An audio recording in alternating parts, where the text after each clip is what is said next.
What is good, guys? It is your boy here, Player X from the Semi-Limited Podcast, and boy, has it been a long time since we've last talked. Damn, probably since the last live episode we did with all those creators and all those content worthy motherfuckers that we had. Basically since the last time we had all those content creators on.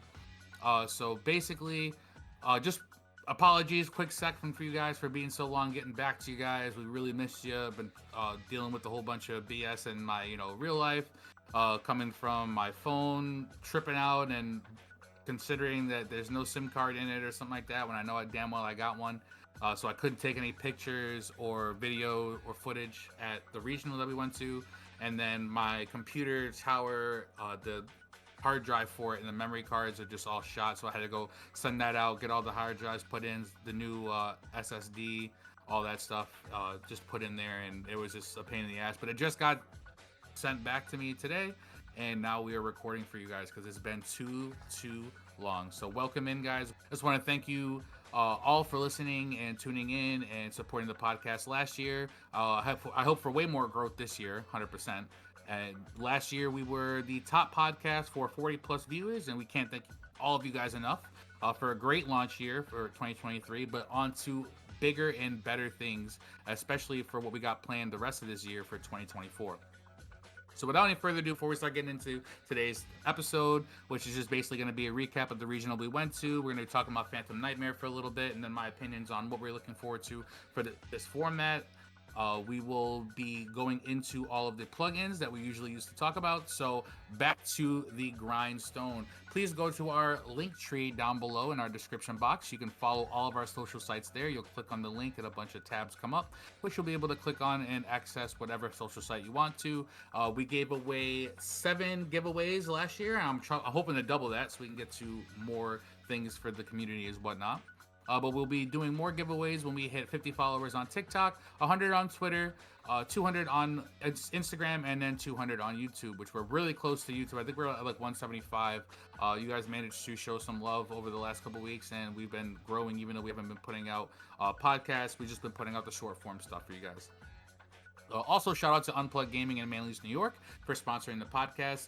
We had a lot of giveaways, like I said, last year, and a lot of them were through Unplugged, so shout outs to Joe and the whole crew down there for being so supportive of the podcast, and as well as the Yu-Gi-Oh community as a whole.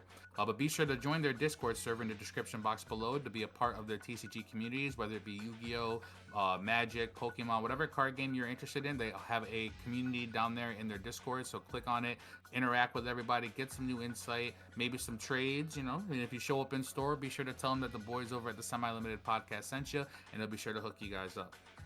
And the last announcement, like you guys already know, you'll be sure to catch Brad, aka Mr. Perfect. He's been live streaming on Twitch every Saturday. That has not changed. He's been streaming every Saturday since the new year. And he usually streams at 11 p.m. Eastern Standard Time for those who are outside of the U.S.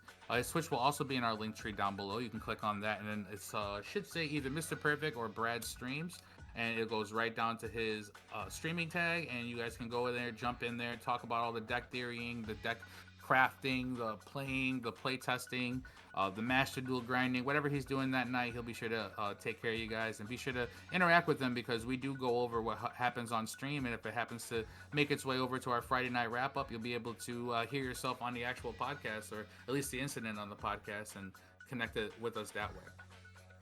All right, but now that that's all out of the way and we're right back into it, let's get into the thick of it. All right, because 2024 is the year the Fire Nation attacked, okay? I know you guys are no stranger to what's been going on as far as the format, the decks that are doing good, the decks that are, not maybe have a hidden potential going on for there, but we all know that it's the year of the Fire. Ever since last year when they brought us Snake Eyes, and then they brought us the Fire King Structure deck, which was pretty good. Not even gonna lie, probably one of the better structure decks of the year. And then now to follow it up with Maze of Millennia, which is now legal, with cards like Bonfire and Transactional Rollback being able to support other decks and archetypes in the meta. I think that that's very, very impactful, and the introduction of Bonfire just means that it's Pyro's year, baby. So be sure to check out for that, because they were everywhere. Let's just start it off, I guess, with the regional that the Cuse boys all drove out to over the weekend. We went to the Catskills regional, hosted by Kerwin's shop out there. It's a very, very quaint shop. There, it holds a lot of people. I didn't think it was going to hold that many. I've been there a couple times, but I still am surprised about the amount of people that they can pack into that venue. Because let me tell you guys, it was 300 plus people in that venue, and so that made it a 9-round, 48 invite tournament. So, which is no easy feat considering that they were almost 2 hours late due to the lack of pre-registers. Like the line for pre-registers usually is the longest line because people already have paid through. They have to get confirmed and then they're in. But this time around, I was in that line, and the people who did not pre-register, that line was crazy long. I think that's what held us up the most, is the amount of people who did not pre-register and came in here thinking that they can just slide in last second, like 10 minutes to the tournament, and sign up and be in and all that shit and be dandy. No, that's not how that works. You got to go there early. There are people I know who showed up at 9 o'clock when the tournament starts at 10, and they still were in line trying to register because it was just that busy. So I don't know what it was, whether it was a late registrations, maybe like they didn't have enough people back there taking care of it, maybe there's a problem with certain people. I've got no idea. But hey, dreadfully, it started at 12, like yeah, right before 12. It was like 11:45. So right before noon, the tournament kicked off, and there was full speed afterwards though, and there was no lunch break due to the delays as well as the round numbers. So best believe your boy was fucking hungry. But we also drove up there with Devon. So shout out to Devon. I drove up with Austin Despog, another good branded player, and I drove up there with Ryan Kimball. So shout out to all of them for tolerating me and play testing and talking and chit chatting all the Yu-Gi-Oh stuff all the way up there. We made sure that we contacted each other because my phone was broken, but we always talked about our rounds, made sure that the etiquette that we were supposed to have was always in place, that we talked over maybe missed plays or things that we didn't see that we could see with a different perspective. So we did the damn thing. It was really good. Although everyone in the car was X3 by round 7, it was still a good time. I was X3 by round 5, if I'm not mistaken.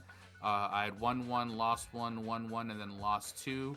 And the losses I had, the 2 losses I had at the end were really good games. They just came down to I had a bad top deck, and we were like with 3 or 4 minutes left, and I'm not gonna crab anybody slow play when I don't have anything to do. So it was just bad top decking. Maybe I'm gonna hit the deck building drawing board, and we'll see if we can chop it up.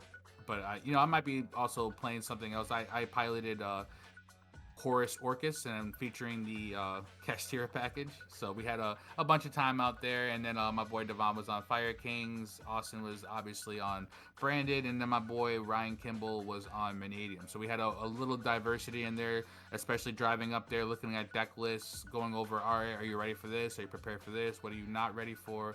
What do you think that you're trying to avoid? And stuff like that. So kudos to all of them. And we had a bunch of brand new and old Cuse players turn out to the event for the first major regional for New York since the new ban list took effect at the beginning of the year. Some of the Cuse's best players rolled up, like Eric Christensen, Ryan App, Matt Pelletier, and Jay Curtis, as well as some of the older players jumping back into the game after a long step back, like Dan Vrabel, who is also no stranger to topping triple-digit regionals. I'm pretty sure he's topped the YCS as well. Alongside some of the new faces of Syracuse making their first regional appearance, like my boy Ryan Kimball. He drove out there with us. He's never been to a regional before. We were kind of explaining to him how it's like, and he wanted to get a little bit more competitive and step that game up a little bit. So we made sure to take him out there and show him the ropes, and he had a great time. He was probably doing the best out of anyone in the car. So although we were X3 all together, he was definitely at the top table. I think he was at table 1 at one point in time, if I'm not mistaken. So yeah, shout outs to Ryan for holding it down and doing the damn thing for sure. But by no means was there any shortage of competition amongst the players. We had notable duelists like Hani Jawari, Shu Ping, and Crystal Blanc were all in attendance, and they're all on their World's Points grind. So damn sure that they were on their A game and trying not to crumble or fall apart. They were definitely doing what they had to do. I got to talk to Hani for a little bit, and I talked a little bit for Chris, just made sure that his record was good. Little things like that, nothing too crazy, but I just wanted to make sure that I did a little bit of a surveillance and made sure I knew who was in the room, any more heavy hitters or whatnot. But there were definitely a couple of other faces too. But shout outs to Christian Murray for scoring the best out of Syracuse. He went to round 8 and he was unfortunately X22 before dropping, so he went the longest and the farthest out of anyone in Syracuse. I like I said, was X3 by like round 5. And the event was actually taken down at 10:30 p.m. Let me tell you, by noted by a Cashtira player of all decks to be around. But it's not too surprising given the strength of cards like D Shifter and D Fissure, all at max power, doing basically whatever they want in the metagame. So it was cool to have the deck profile up on YouTube. If I remember when I go to upload this, I'll try to link it down in the description box below as well. I just peeped it, just wanted to make sure like what he was on. What tech cards were being used, any lines of play. I know there's like pure shifter decks. I know there's decks where Cashier is playing the Decode Talker because they're just trying to turbo into more hand traps. So it's different variations that I've seen out there. But it's kind of crazy to see how just pure cash is still out there, kicking. Because even the spread of decks for this event was kind of crazy. We were ranging from like the obvious representation of like Snake Eyes, anything with like the wanted engine being teched in there. Obviously Labyrinth, Rescue Ace, and Fire Kings of multiple variations. And I'm talking about including multiple engine combinations like Tri Brigade, Fire King, Salamangreat Fire King, which was a little weird one. To my surprise, there were like way more sleeper decks in the room. Like such as Cashtira, which took it down, and then like decks like Centurions. I didn't think that the Calamity's lock would be that strong. I thought that it would be like more of a table 20 to 50 table, or sorry, table 20 to 50 kind of deck. I didn't think it would be up there at the top tables, and it really was. And same with Vanadium. Vanadium was like so crazy spread within that metagame. It was crazy. Like that event had so much Vanadium in it, especially in like the top like 10 tables, that I was just like, yo, a lot of them were mirror matches. There were like 3 or 4 mirror matches going on at one point in time. I'm like, this is crazy. Vanadium over here being the top combo deck of the format, I should say, makes me feel like, I don't know, like that's crazy to me, like how Vanadium really just showed that you can still combo here. Like it's just trying to like compete with Dragon Link, I think, is for that top combo slot for the TCG. But hey, let him keep trekking. Like it was enough to inspire my boy Ryan Kimball to keep playing on the deck. He lost his mirror match, but only because the opponent he was playing had cross out in the main. So it's just unfortunate, like especially when you're playing a mirror match, to not only be able to hit your tech cards, but as well as your engine cards. So he's just unfortunate for him. But like I said, a bunch of different players and a bunch of different diverse decks. I know some people may not like diverse formats for competitive perspectives, but I, for one, love to be able to play different decks every round, and I really get to experience the mindset of king of games, if you will, by coming out on top no matter what deck sits across from you. Like I really have that mindset of, if you want to call yourself the best, you got to act like it and prove it with your actions, not just your words and shit like that. You can theory and deck craft and test all you want, but when you get out to the event and it's all out in the table, it gets a little bit harder to like the pressure's on. Like, mistakes can be made, misplays happen, the peer pressure, people looking over you, like kind of takes effect. So there's a lot going on. So it's good to see that, although that some people don't like the diverse formats, that there is enough variety in this meta to allow people to still have fun going to events like this. If you're playing 9 rounds, best believe I don't want to sit there and play 9 hours of Yu-Gi-Oh! Going against the same deck. I feel as though that'd be a little bit repetitive and annoying to me. I know some other people enjoy it, but hey, I am not one of those guys, I'll tell you that. But it was a great event, and it really gave all of us Northeasterners a first-hand look into what the next few weeks is going to look like, especially with Maze Millennia being legal now, as we await the release of Phantom Nightmare. Because cards like Bonfire and Transaction Rollback definitely showed how strong they can be when properly utilized. Bonfire was in most of these Snake Eyes lists that were being played over the weekend, as well as Transaction Rollback being included in lab decks. And, even Dynamorphia player was playing it just to copy some of the tech little normal trap cards that he had in there. So that was really cool to see that, and to see just like how the utilization for those cards can actually be spread. Really cool for that. But moving on, speaking of Phantom Nightmare, though, as the day of recording, we have just heard the Konami leaks as they warm up for the cards within the set for Phantom Nightmare. For those who don't know, it's our first core set of the year. It's going to be released on February 9th, and it will be pretty sure it'll be February 9th, yep. And the set will include 3 new archetypes as well as support cards for a couple different archetypes already in the metagame and established, I should say.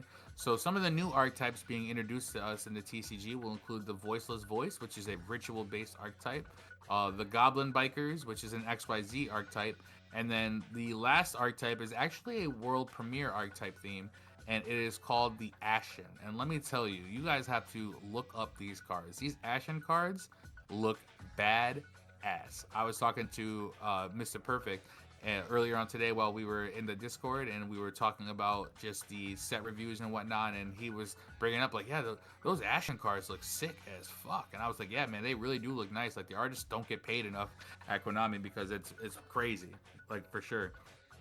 But yeah, so those are the 3 themes that are coming out here. And we also have support for other archetypes like Snake Eyes, Raid Raptor, Arrow Mage, Magispector, even Sprite gets a little bit of love, and even archetypes like Goaty are going to find some new support cards in Phantom Nightmare for you. As with cards such as Promethean Princess and Snake Eyes Populous, which are probably looking to be some of the highest chase cards in the set, with confirmation on Promethean Princess being an ultra rare and speculations on Snake Eyes Populous being a secret. We also have cards like EMP Meow Mine, which I cannot wait to tech into Sprite decks and see how that's gonna like play out. I think that's gonna be a really cool engine to play in there, a cool card to play in there. It's a nice little tech card. As they're gonna make their arrival, which begs the question to me: are we headed towards another Tier 0 format? It's like the last little discussion before we wrap up tonight's episode.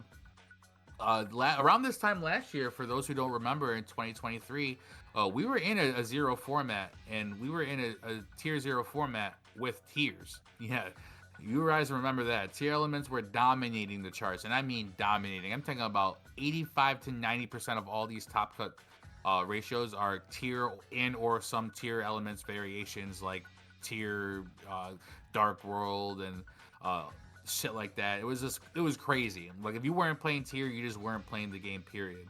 And it took the introduction of Photon Hypernova and the arrival of Arise Heart with the ban list to really knock them off that pedestal. For those who don't remember, Photon Hypernova was last year's first core set, and it introduced Rise Heart, Theosis, Rise Heart, Pressured Planet. It brought out so many of the good cash cards that was it gave people another option to compete, and then the ban list kind of took tier around the corner and put one in his leg. But the same talk and chatter is going around all duelists, amateur to pro, with the consensus being that Phantom Nightmare will be exactly like last year and bring us into our first Tier 0 format that we've seen since the fall of Tier. And I really want to know what you guys actually think. Be sure to comment in the comments down below if you agree with Fire Kings or Populous, Snake Eyes, any of these fire decks coming through and really dominating this year and giving everyone else no chance to compete, because most people don't know that Ashen archetype that we were talking about that gets released in Phantom Nightmare is also a Pyro type, which is why Bonfire works so well with it. So you can expect Bonfire to be a $80 to $90 card for the rest of the year, as people prepare for not only the Ashen cards, but as well as the Populous cards for Snake Eyes as well. But I don't personally think that we should count our eggs before they hatch. I'm still undecided as of right now if it will be a T0 or not. I'm more leaning towards no, if I'm being honest. But I mean, I guess we do know is that we'll have to find out come February 9th when Phantom Nightmare releases, and we finally have the God cards, I guess, that everyone's talking about, and the Fire Nation has its solar eclipse, and we're basically finding out what's going on with the format up there. So let me know down below if you guys personally agree with that. If you guys think that another deck is going to take the format by storm, feel free to post that in there as well. Or, you know, are you calling cap on that? Because if you're calling cap, I definitely want some proof in the pudding as well. So be sure to type down in there some details and explain yourself and your argument as to why you think that Fire Kings probably will flop more than top.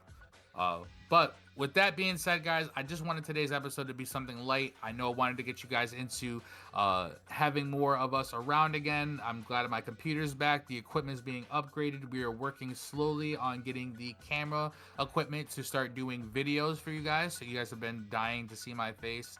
I've seen a couple comments on Spotify and whatnot, and the Love You Guys show is awesome. So I'm going to be trying to upgrade the equipment, getting new cameras, new streaming stuff.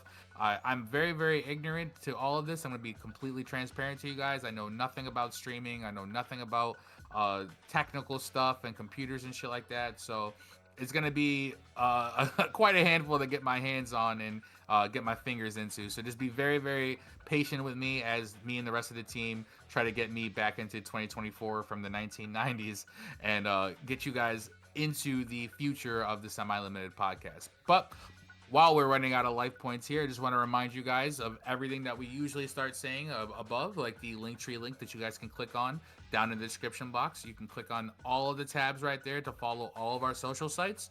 Again, another reminder, we gave away 7, count them, seal gifts and giveaway for our giveaways last year, and we cannot wait to do more for you guys. So be sure to follow us on TikTok, Twitter, IG, YouTube, Facebook, all that stuff. Be sure to be in those groups and communicating. Our Discord as well is going to be another one. You can all catch them in the description box below in that link tree.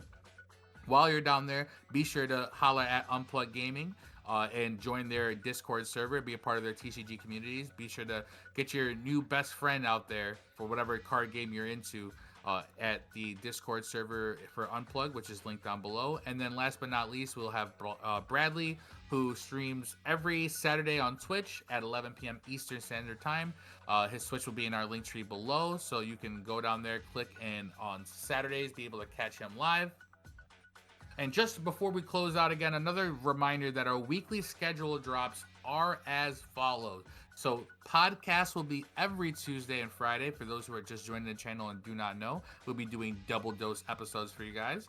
We also have short form content that drops every Wednesday and Sunday. We have our local legends segment that drops usually on Sundays. And then every Wednesday, Mr. Perfect has Perfect Pulls, which is a pack opening segment that we like to drop on our TikTok, our Instagram, and our YouTube shorts. So be sure to check out all of those every Wednesday and Sunday, as well as live streams from Mr. Perfect every Saturday on Twitch that I just announced. So like what, 5 days out of the 7 days a week, you guys have content coming from us, and it's just jam packed. So appreciate the team for helping out and putting their time and effort into all the stuff that we give to you guys, and I appreciate you guys for reciprocating the energy back and accepting everything that we do for you guys as entertainment and cool content. So with that being said, guys, we are all out of life points. I just want to thank you guys for listening for last year and this year.